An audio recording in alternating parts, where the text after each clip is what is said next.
बच्चों, कैसे हैं आप? आशा करती हूँ कि आप स्वस्थ होंगे, मस्त होंगे और अपनी पढ़ाई में व्यस्त होंगे। आपकी इसी पढ़ाई को आगे बढ़ाते हुए आज हम शुरू करने जा रहे हैं एक नया अध्याय, एक नया चैप्टर, जिसका शीर्षक है मुक्ति की आकांक्षा। तो बच्चों, ये एक बहुत ही सुंदर सी कविता है। तो सबसे पहले इस कविता का परिचय ले लेते हैं। इस कविता के माध्यम से कवि सर्वेश्वर दयाल सक्सेना ने आज़ादी के महत्व पर प्रकाश डाला है। कवि ने चिड़िया की मनोस्थिति की व्यथा को प्रस्तुत करते हुए बताया है कि चिड़िया पिंजरे के बाहर चाहे भूखी प्यासी रह लेगी, परंतु पिंजरे में रहना उसे पसंद नहीं है। उसे तो अपनी आज़ादी प्यारी है। तो आओ बच्चों, शुरू करते हैं इस कविता को और इसको समझने का प्रयास करते हैं। चिड़िया को लाख समझाओ कि पिंजरे के बाहर धरती बहुत बड़ी है, निर्मम है, वहाँ हवा में उन्हें अपने जिस्म की गंध तक नहीं मिलेगी। तो बच्चों, यहाँ पे देखिए, इस पहले पैराग्राफ में तीसरी पंक्ति में एक शब्द आया है निर्मम।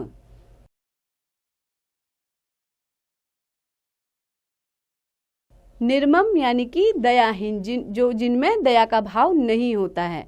और दूसरा देखिए, अंतिम पंक्ति में दो शब्द आए हैं, जिस्म और गंध।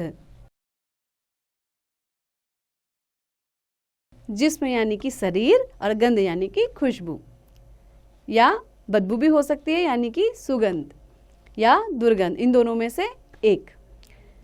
तो बच्चों, आइए इसका सरलार्थ समझने का प्रयास करते हैं।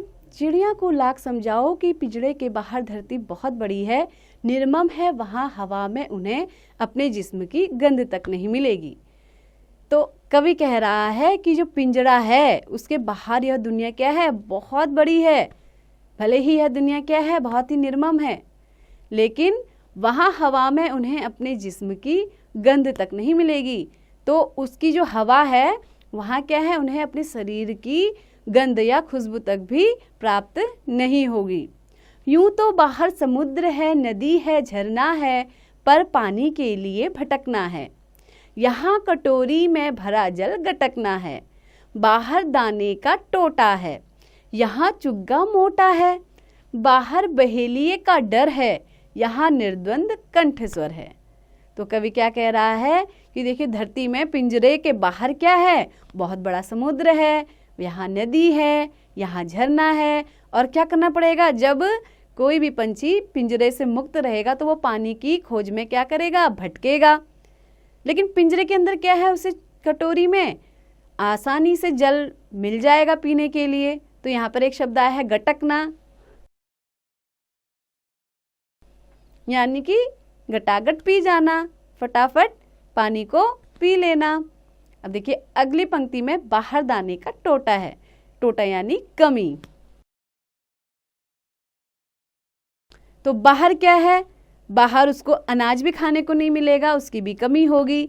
यहाँ चुग्गा मोटा है, तो चुग्गा यानी कि खाने के लिए दिया जाने वाला अनाज। तो क्या है, पिंजरे में तो आसानी से बहुत अच्छा खाने के लिए अनाज मिल जाता है, लेकिन बाहर तो क्या है, उस अनाज को खाने के लिए भोजन सामग्री को चिड़िया को ढूंढना पड़ता है। बाहर बहेलिए का डर है, यहाँ निर्द्वंद कंठस्वर है। और बाहर क्या है, जब वो मुक्त रहेगी तो उसे हमेशा यह डर रहेगा कि बहेलिया क्या है, कभी भी उसको अपने जाल में फंसा सकता है। जबकि पिंजरे के अंदर तो क्या है, वो मीठी मीठी आवाज में गा सकती है बिना किसी रोक टोक के। यहाँ पे एक शब्द है कंठ, यानी कि अपने गले से वो बिना किसी रोक टोक के अच्छे गीत गा सकती है। चलिए आगे बढ़ते हैं। फिर भी चिड़िया मुक्ति का गाना गाएगी, मारे जाने की आशंका से भरे होने पर भी पिंजड़े से जितना अंग निकल सकेगा निकालेगी। हर सू जोर लगाएगी और पिंजड़ा टूट जाने या खुल जाने पर उड़ जाएगी। तो कवि क्या कह रहा है कि फिर भी चिड़िया क्या गाना गाएगी, मुक्ति का। हालांकि बाहर बहुत सारे भय हैं, उसे अनाज भी खुद ही ढूंढना पड़ेगा, अपने पानी की व्यवस्था भी खुद ही करनी पड़ेगी, बाहर उसे बहेलिए का भी डर है। इन सब के होने के बावजूद चिड़िया क्या चाहती है कि वो पिंजरे में कैद नहीं रहे, वो क्या रहे, आजाद रहे, स्वतंत्र रहे। यहाँ पर एक शब्द आया है मुक्ति, जिसका अर्थ है मुक्त होना यानी आजाद होने से ही है। मारे जाने की आशंका से भरे होने पर भी, तो बच्चों यहाँ पर एक शब्द आया है आशंका, यानी कि भय। तो बाहर क्या है, उसे हमेशा अपने मारे जाने का भय रहेगा, फिर भी पिंजड़े से जितना अंग निकल सकेगा निकालेगी। तो वो कोशिश करेगी कि क्या है, जो पिंजड़े की जो भी जाली बनी है उससे जितना भी उसका अंग बाहर निकलेगा वो सोचेगी कि मैं इस पिंजड़े से कैसे भी बाहर निकल जाऊं। हरसू जोर लगाएगी और पिंजड़ा टूट जाने या खुल जाने पर उड़ जाएगी। अब देखिए यहाँ पर एक शब्द आया है हरसू,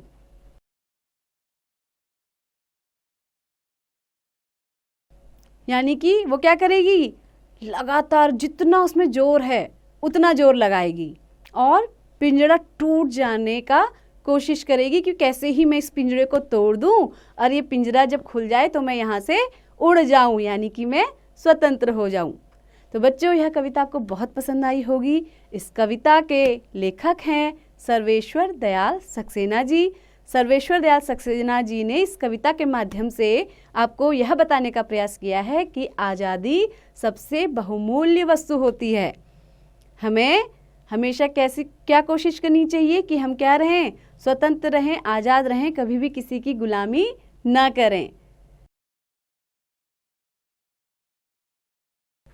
तो बच्चों इस सुंदर सी कविता लिखने वाले लेखक के बारे में कुछ जानकारी ले लेते हैं। तो रचनाकार का परिचय सुनिए। हिंदी जगत के महान कवि व कथाकार सर्वेश्वर दयाल सक्सेना का जन्म 15 सितंबर 1927 को उत्तर प्रदेश के जिला बस्ती में हुआ था। वे प्रसिद्ध कवि एवं साहित्यकार थे। कविता के अतिरिक्त उन्होंने कहानी, नाटक और बाल साहित्य की भी रचना की। इन्होंने अनेक कविताएं लिखी हैं, जिनमें काठ की घंटियां, बांस का पुल, गर्म हवाएं हैं और इनकी मुख्य कृतियां एक सूनी नाम, कुआनो नदी हैं। सन 1983 में कविता संग्रह खूंटियों पर टंगे लोग के लिए सर्वेश्वर दयाल सक्सेना को साहित्य अकादमी पुरस्कार से नवाजा गया। इनकी मृत्यु 23 सितंबर 1983 में हुई। तो बच्चों आपने लेखक के बारे में भी जानकारी ले ली है। आशा करती हूँ कि आपको समझ में आया होगा। तो ऐसे ही पढ़ते रहिए, आगे बढ़ते रहिए और हाँ, इसका अभ्यास भी जरूर कीजिए।